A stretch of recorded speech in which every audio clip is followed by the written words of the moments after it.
Next, we're going to talk about identification and traceability. It says the organization shall identify the status of outputs with respect to monitoring and measurement requirements throughout production and service provision. What that means is I should be able to walk up to anything on the floor and answer the simple question, is this good or not good? What is it and how can I tell? This is a true story and it actually happened to me. I did an audit one time in a very famous company and it was a warehousing operation. And in the most heavily traveled part of the plant, there was this, which was a big old box and a mop bucket sitting on top of it. And the whole thing was covered with dust and it had been swept around for some length of time. There was a layer of dust around the outside of it. So I asked the question, is it good or not good? And nobody could tell me. It was lost in the system someplace. But the disturbing thing about being lost in the system, that's one thing. But the other thing is that it was in the most heavily traveled part of the plant and it had been there for a long time, which means that they had no mechanism for identifying what that was and fixing the problem. Next is property belonging to customers or external providers. So what are we talking about here? We're talking about any property that belongs to anybody outside of your doors. So it could be customers or it could be your suppliers or it could be anybody. And the organization that is you shall identify all this and protect and safeguard it somehow. Here's some examples. First one is data, including employee data. Second one is returned items. That is, one of your customers has returned something for credit and the credit hadn't been issued yet. Another one is rentals, such as forklifts and other equipment. Another one is items that are under your control at the customer's premises. This is where you send a service person out and they have to put their hands on customer property as part of their job, such as IT service. Another one is bulk handling equipment, such as tanker trucks. Another one is bulk tankage, such as industrial gases that is property of the gas company. Molds and dyes in the molding industry, both rubber and plastics, is pretty common for people to send molds to their suppliers so that they can produce parts properly. Another one could be trailers that are sitting on your lot potentially being vandalized. And another one is returnable packaging. You'd be surprised how often returnable packaging disappears in the middle of the night. So here's some more about externally owned property. You need a set of rules to address issues that arise regarding loss, damage, or destruction of any of this stuff. And it might be in a contract someplace. I think with most of the forklift rental situations, the provision for loss or damage is in the contract. This may include getting rid of customer items that are being stored but never used at your place. I know a company up in the hills around here that actually has had a set of customer dies for about a decade now.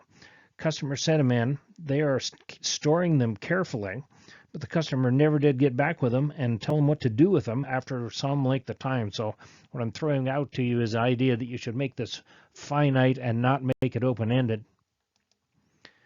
The reporting of this is a communication requirement and might actually be included in the communication plan under 7.4. Next is preservation. The organization shall preserve the outputs during production and service provision to the extent necessary to ensure conformity to requirements. That means don't let stuff get destroyed at your place. This is another true story, and it's a different very famous company, and it's a warehousing operation. It is true that when you send something across the Pacific Ocean, the boxes deteriorate, especially if it's a cheap box to begin with. So there was a big warehouse, and there were a lot of these boxes, and there were different levels of destruction. And so the question in my mind was, how much destruction was too much before somebody had to say something about it? The client actually had a rule in their standard operating procedure that if you saw something that was destroyed, you have to take it to a defective area for repackaging. So I had about 5 different of these with 5 different levels of destruction. And I also asked about 10 different technicians, where was the line between good and not good? And I got about 8 different answers, which means that you have to have a set of rules as to what's destroyed and another set of rules as to what action to take if something happens and there's some question as to whether the material is being preserved or not.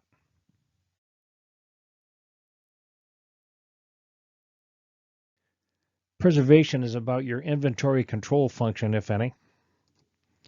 It may be related to an infrastructure or workplace environment issue such as the roof leaking or temperature control. It may also include identification and packaging. In IT, it may include data backup or other preservation functions.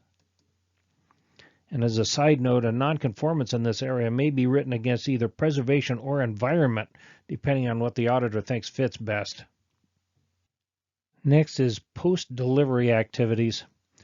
The organization shall meet requirements for post-delivery activities, and this is your warranty, your potential recall situations, any kind of customer requirements that are agreed in your contract, or basically based on customer feedback, whatever that may be.